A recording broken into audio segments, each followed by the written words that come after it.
O Apóstolo, capítulo 1. Os primeiros frutos. 7 semanas se haviam passado desde o dia memorável em que Yeshua de Nazaré fora crucificado no alto do Gólgota por ordem de Pôncio Pilatos. Os discípulos e os adeptos do crucificado se haviam retirado da cidade para ir esconder-se no Monte das Oliveiras. E agora as multidões dos Ebionins, os pobres, os sem-teto e os desprezados invadiam Jerusalém, subindo a estreita e torciculosa trilha que subia do Vale do Cedron. Descendo do Monte das Oliveiras e passando pelo Vale do Cedron, entraram em Jerusalém pelo bairro de Acra, que desde tempos imemoriais era o domicílio dos pobres da cidade, e se misturaram às festivas turbas de moradores de Jerusalém e forasteiros que enchiam as ruas com seus mantos cinzentos e andrajosos de estamenha, a contrastarem com os trajos multicores de gala dos que participavam das celebrações daquele dia santo. Traziam os pés descalços, as cabeças descobertas, e suas túnicas grosseiras eram atadas com cordas às cinturas. As mulheres não se achavam melhor vestidas. A algumas o negro véu da viuvez comunicava certa distinção. E entre elas sobressaía uma figura alta, cheia de tristeza e majestade, que fazia lembrar Noemi, a voltar dos campos de Moabe para a sua cidade natal. Os homens, robustos e musculosos, tinham as barbas e o rosto recobertos da poeira das estradas e traziam às costas grandes cargas de objetos domésticos, esteiras enroladas, barracas dobradas, bacias, bilhas e cestos de provisões, cebolas, pepinos, alfaces e pães. Era evidente que chegavam à cidade com a intenção de nela se demorarem muito tempo. As multidões dos Ebionins pouco atraíam as atenções. Jerusalém já se habituara ao espetáculo da chegada de grupos de famílias e até de aldeias inteiras para a permanência de várias semanas em seu recinto. Entretanto, nenhuma criança se via no meio daquela torrente humana que se dirigia sem se desviar de seu rumo para a antiga muralha do rei Davi, ao lado do lamacento poço de Siloé, onde as mulheres pobres de Jerusalém iam buscar água. As espécies de nichos abertos em camadas superpostas na maciça muralha eram o refúgio tradicional do sem-teto, que a eles tinham o direito incontestável da posse. Hillel, o aguadeiro, que fazia parte da turba, elegera para moradia uma daquelas cavernas, e fora nela que o Rabi, a quem agora chamavam o Messias, tivera sua última ceia na companhia dos discípulos. Mas, além de Hillel, o aguadeiro, havia entre os Ebionins outras pessoas de residência fixa na muralha de Davi, e agora estavam ocupadas a receber e instalar os que iam chegando. Alguns postaram-se ao pé da colossal muralha em ruínas para ajudar as mulheres a subir as estreitas escadinhas que levavam às camadas superiores de abrigos. Quanto aos homens, desdobravam suas barracas e as armavam lado a lado no terreno plano e úmido junto à muralha. Como era o tempo da grande festa das primícias, inúmeros peregrinos traziam suas oferendas à casa do Senhor. E como esses frutos somente podiam ser os nascidos da Terra Santa, cujo solo manava leite e mel, a grande maioria dos peregrinos, ao tempo do Pentecostes, eram os judeus que nela habitavam. Todas as províncias enviavam os primeiros frutos e hortaliças de seus territórios. E a esse respeito existia uma antiga rivalidade entre os patrícios de Jericó, os grandes proprietários do rico Vale do Jordão, e os galileus, mais pobres que eles, do norte, apostando-se com igual empenho a levar a Jerusalém os primeiros figos temporões ou novas variedades de hortaliças, como alcachofra sem espinhos, vagem sem fibras ou qualquer outra novidade produzida pelo solo sagrado. Um cálido vento leste que vinha do deserto cobria de pó as casas, que reverberavam o calor causticante do sol. Nas ruas, esse pó não chegava a acamar-se, ficando suspenso em baixa névoa junto às pernas dos incontáveis peregrinos. A cidade transbordava de gente. Homens e mulheres, moços e velhos procuravam resguardar-se dos raios candentes do sol às sombras das arcadas que rodeavam as casas dos ricos na cidade alta, próximo à entrada do templo. Outros se aglomeravam sob os toldos de estopa ou de folhagens que os comerciantes erguiam na grande praça do mercado para resguardar do sol, da poeira e das moscas as suas mercadorias: vinho, mel, incenso, farinha de trigo e hortaliças. Havia os que procuravam ainda refúgio nos nichos existentes entre as casas ou nas alamedas da cidade baixa. E quando parecia não haver em Jerusalém lugar para mais gente, chegavam novas multidões a confundir-se com as outras, o que sempre sucedia com uma certa ordem, pois, de acordo com o costume, os mercadores e artífices da cidade esperavam nas ruas as delegações de suas províncias natais. E quando estas se aproximavam com suas cestas cheias dos primeiros frutos, gritavam-lhes a saudação: caros irmãos, desta ou daquela aldeia, sede bem-vindos. Todos os grupos adiantavam-se aos sons de flautas e adufes. Um boi, oferenda sacrificial, os precedia com os chifres enfeitados, conforme os recursos e situação social da delegação, com custosas fitas ou coroas de ramos de oliveira. Os agricultores da vizinha aldeia de Modiim traziam hortaliças frescas, iguarias raras em Jerusalém, e os que vinham de regiões mais distantes traziam os frutos que resistiam sem dano a uma bem longa jornada. No desfile das oferendas, notavam-se feixes amarelos de trigo temporão dos ricos campos de Benjamim, ao passo que aqui e ali, em meio ao mar de cestos grosseiros suportados pelos largos ombros dos camponeses, cintilavam bandejas de ouro finamente trabalhadas, cheias de figos e erguidas ao alto por mãos patrícias carregadas de joias.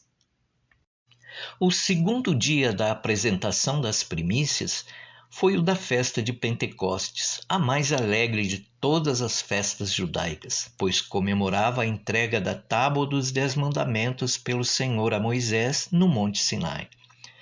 Muitos judeus que viviam no estrangeiro e por isso deixavam de levar suas primícias iam mesmo sem elas a Jerusalém naquela época.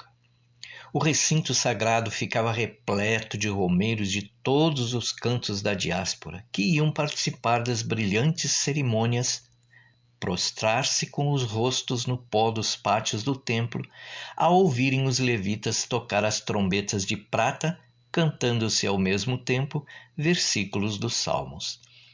No pátio mais central do santuário, os sacerdotes com alvas túnicas e descalços ofereciam os sacrifícios prescritos para o festival. Durante aquelas horas, todo o templo era um revolto oceano de cores, uma fantasmagoria de trajos vistosos, enquanto 10.000 rostos se volviam avidamente para a luz que jorrava do santuário interior.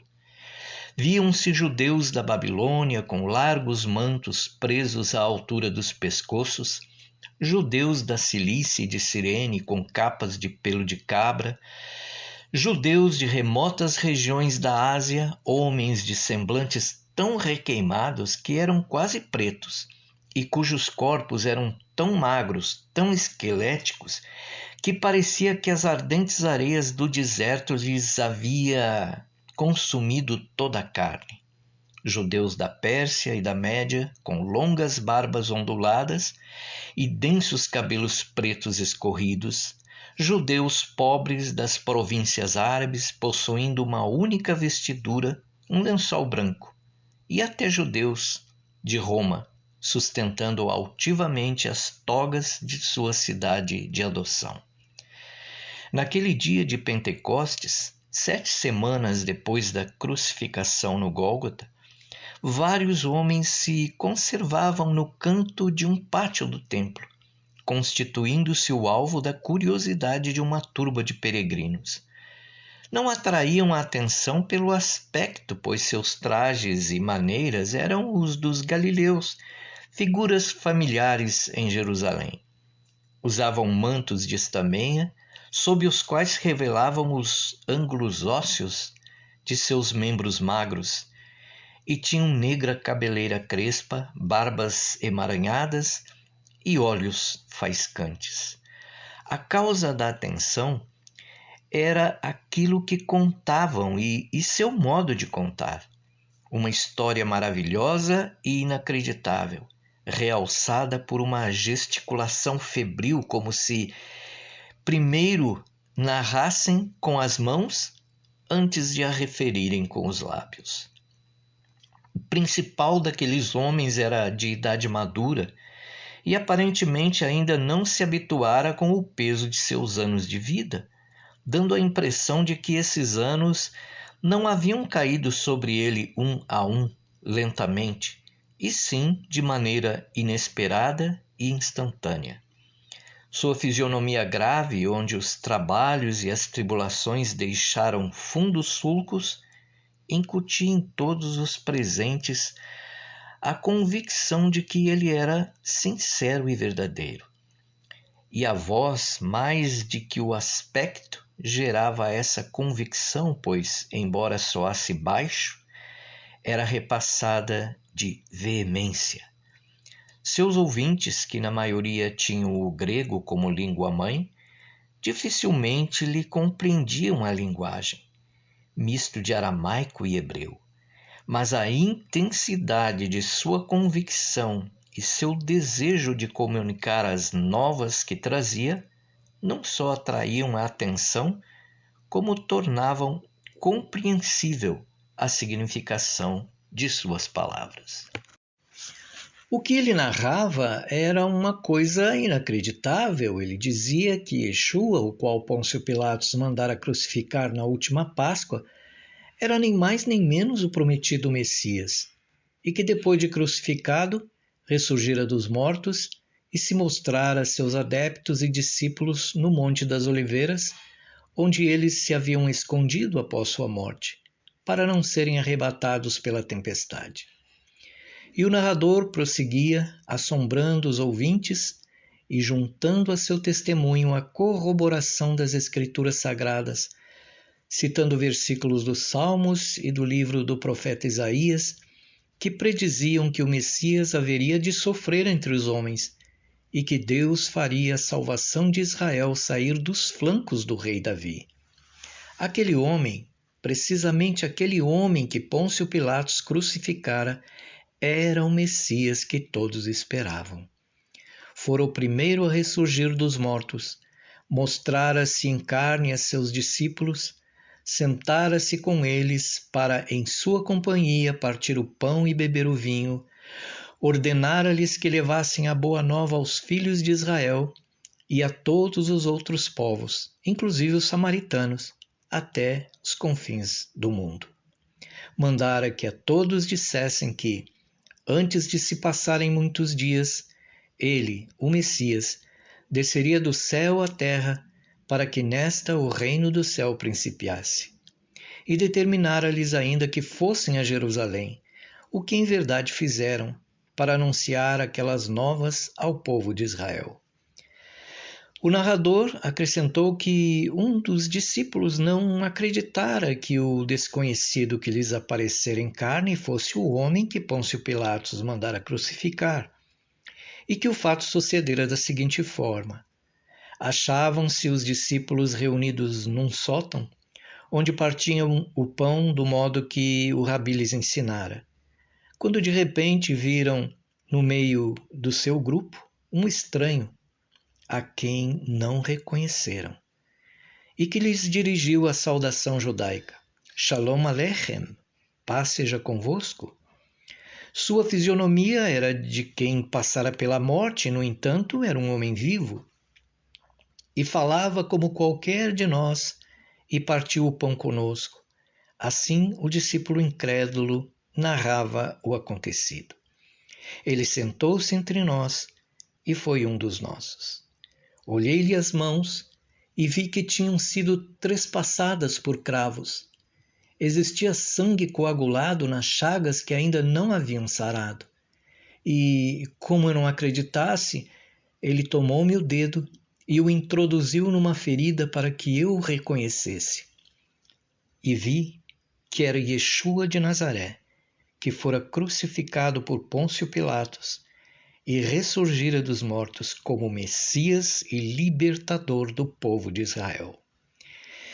Entre os circunstantes judeus da Palestina e de fora, alguns se recordavam perfeitamente da estranha chegada a Jerusalém na Páscoa antecedente do Rabi de Nazaré. Outros apenas vagamente se lembravam, mas em todos as ardentes palavras do Galileu despertavam antigas recordações de esperanças e sonhos. Também os faziam provar o amargo sabor de desilusão e da vergonha. E outros judeus recentemente chegados à cidade ouviam, cheios de admiração, mas não compreendiam as alusões ao advento do Messias. E pedindo explicação a seus vizinhos, ouviam pela primeira vez a história da sublime promessa e da amarga decepção. Tão cedo ainda e eles já estão cheios de vinho? Comentou um dos ouvintes. Não só de vinho, mas também do veneno do espírito do mal, disse outro. E um terceiro. Esses homens não falam como os ébrios. O que interviera com esta réplica fora um homem de Tiro, o que se podia reconhecer pelas suas barbas caprichosamente trançadas. Um oleiro letrado ergueu a voz para protestar. Então mandou que fosseis pregar aos samaritanos? Por que não mais do que isso? Não admira que vos mandasse aos gentios. Sim, também mandou que fôssemos pregar aos gentios até os mais remotos confins do mundo, afirmou um dos mensageiros. Onde se ouviu dizer que os homens pudessem ressuscitar dos mortos? Notai que está escrito, os mortos não louvam ao Senhor, e também que os que dormem no pó não o louvarão, observou um homem em alta voz. Pelo cinto colorido que prendia as vestes, que lhe caíam em estranhas dobras até os tornozelos, mostrava ser membro da família sacerdotal dos saduceus.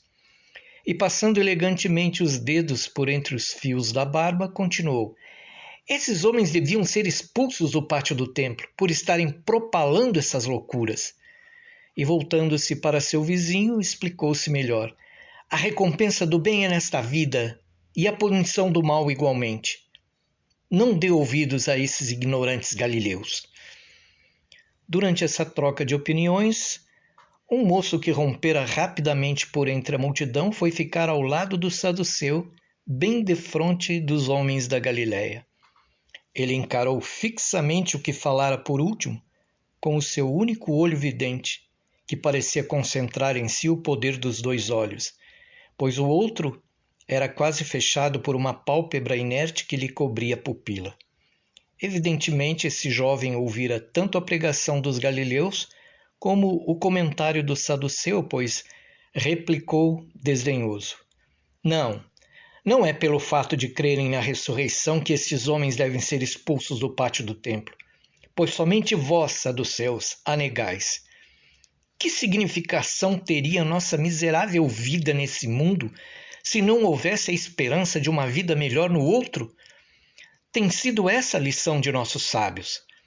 E erguendo o rosto para o céu, prosseguiu. Não, se devem ser expulsos deste lugar sagrado é porque exaltam um crucificado, dizendo ser a pessoa sagrada do Messias, quando as Escrituras dizem: caia a maldição sobre o que foi crucificado.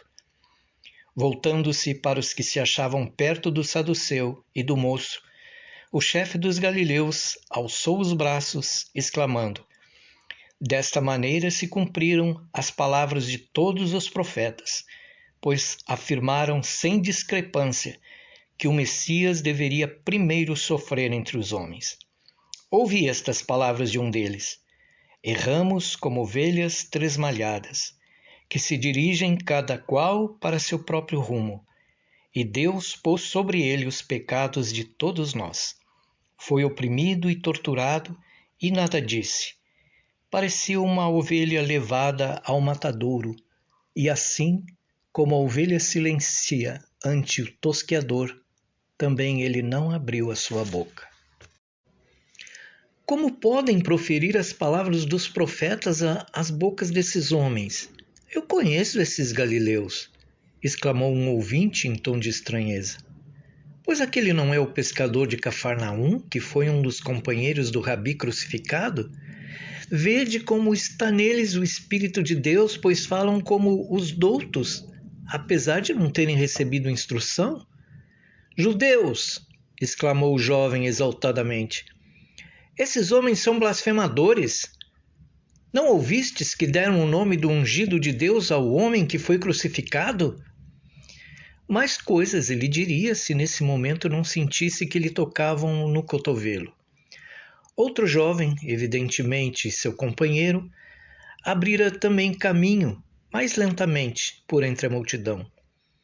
Seu aspecto sereno contrastava com a exaltação do amigo. Alto, garboso, com o rosto emoldurado numa barba ainda nova e os cabelos encaracolados, separados no alto da cabeça e a cair-lhe dos lados da fronte. Parecia o rebento de alguma família rica de qualquer província cananita ou da ilha de Chipre. Saulo, disse ele mansamente, vamos chegar atrasados à lição matinal de Rabban Gamaliel? Tens razão, José, respondeu Saulo nervosamente.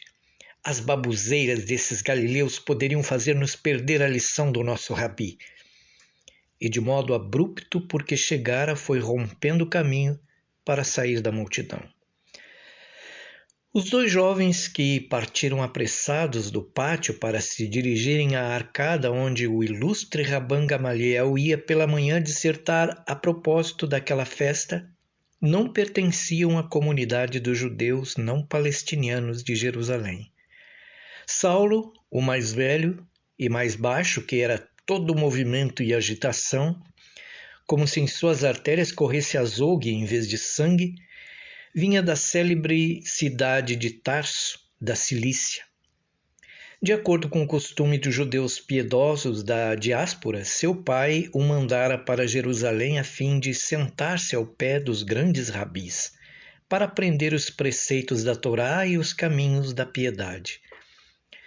Seu companheiro vinha da rica província Sidônia de Chipre, famosa pelos seus deliciosos vinhos e preciosos tecidos e pelo seu incenso e minas de cobre.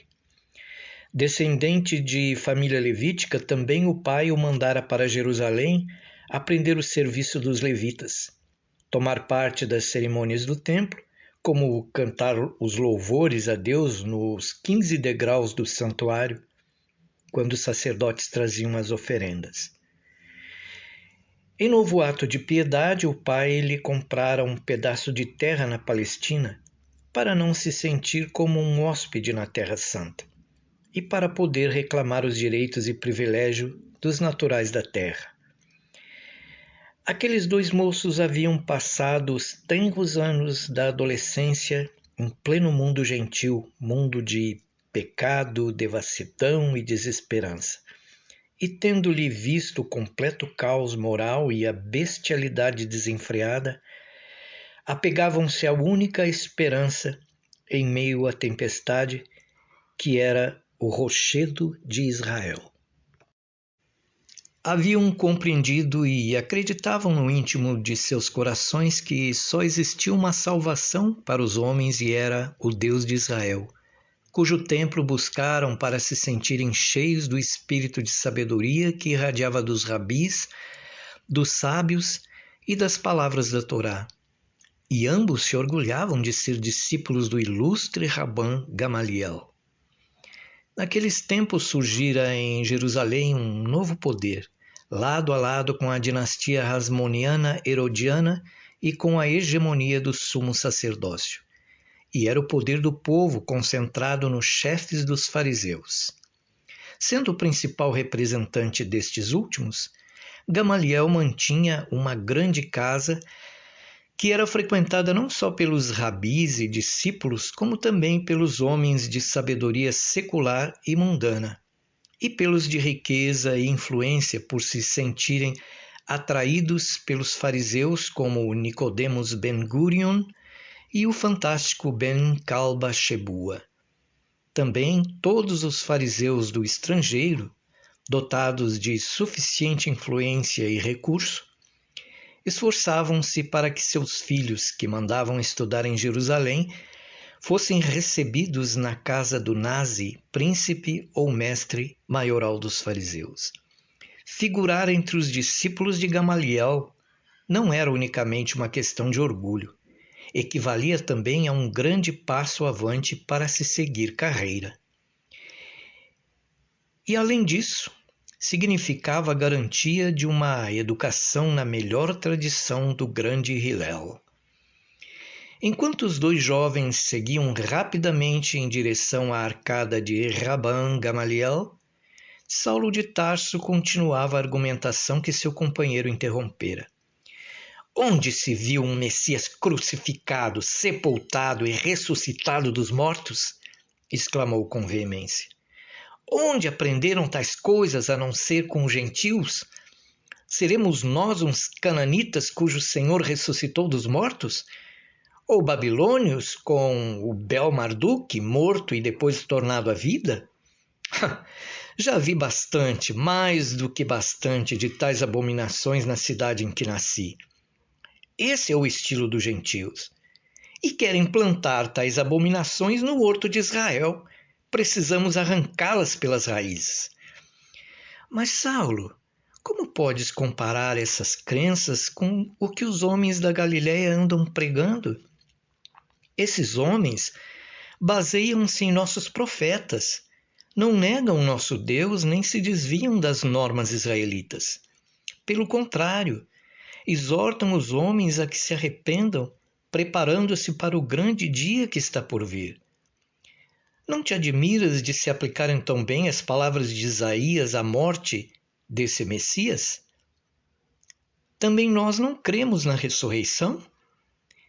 Não existe nas palavras daqueles homens algo que exige reflexão? José!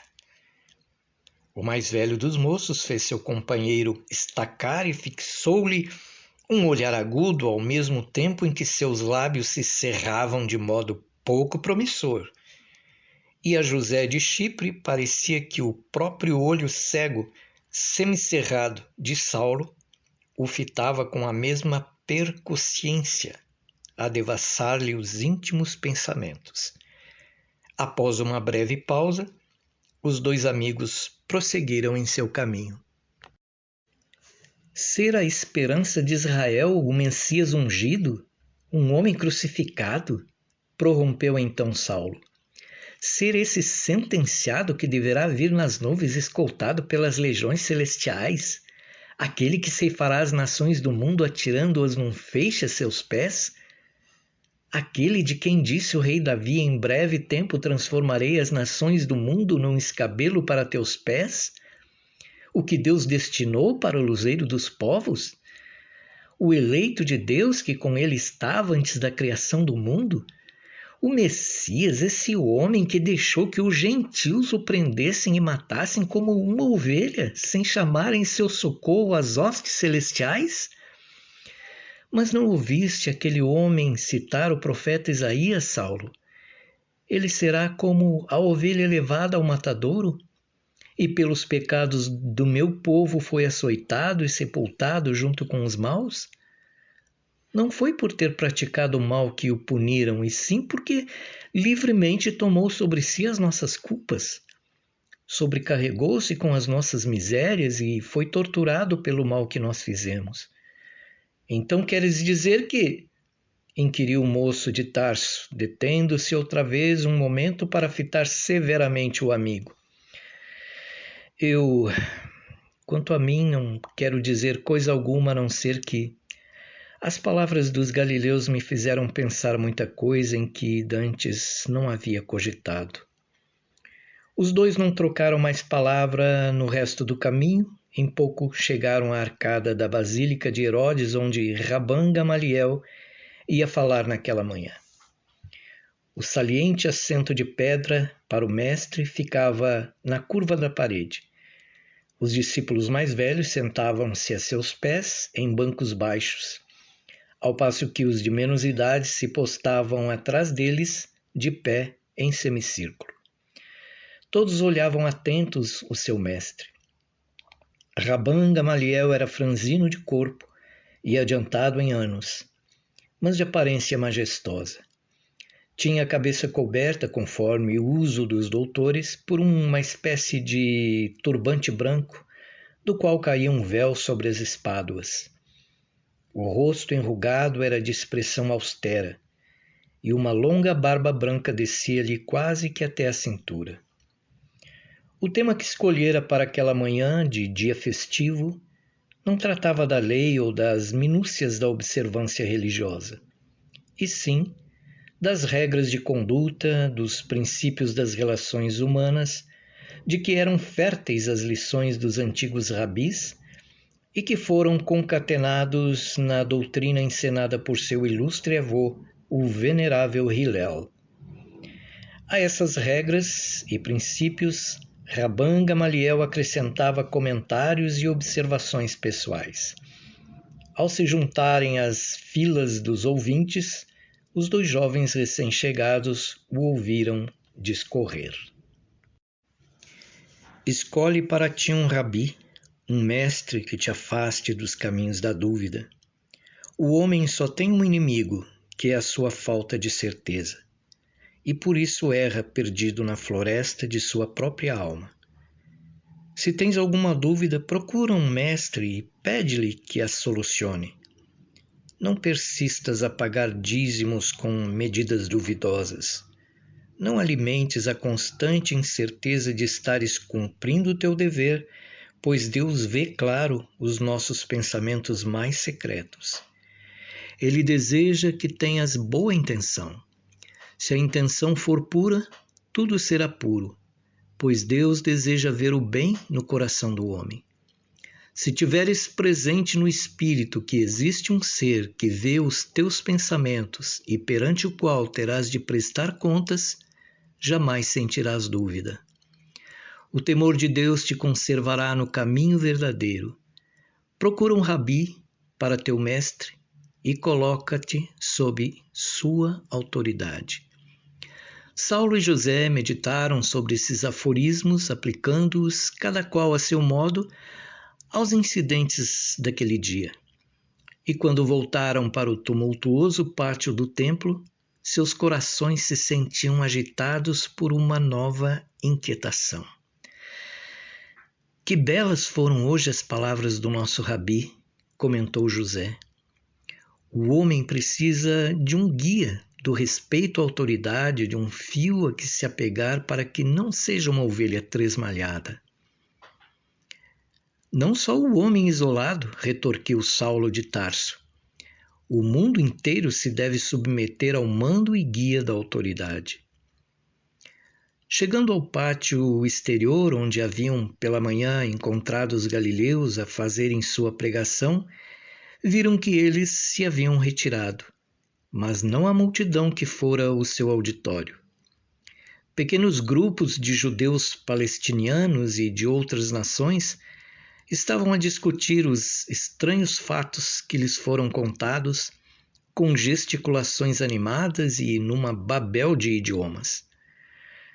Um babilônio alto, de manto justo, erguia os braços ao céu e oscilava para frente e para trás como possuído de alguma divindade. Ó Pai Celeste, exclamava, será possível que nos tenhas enviado teu libertador? Um judeu persa falava como quem sonha. Eu ouvi com os meus ouvidos o que teus mensageiros disseram. Diariamente, durante 40 dias, ele apareceu-lhes como fora em vida, e sentou-se com eles, e partiu o pão em sua companhia. Vê o que os galileus fizeram, exclamou o jovem de Tarso.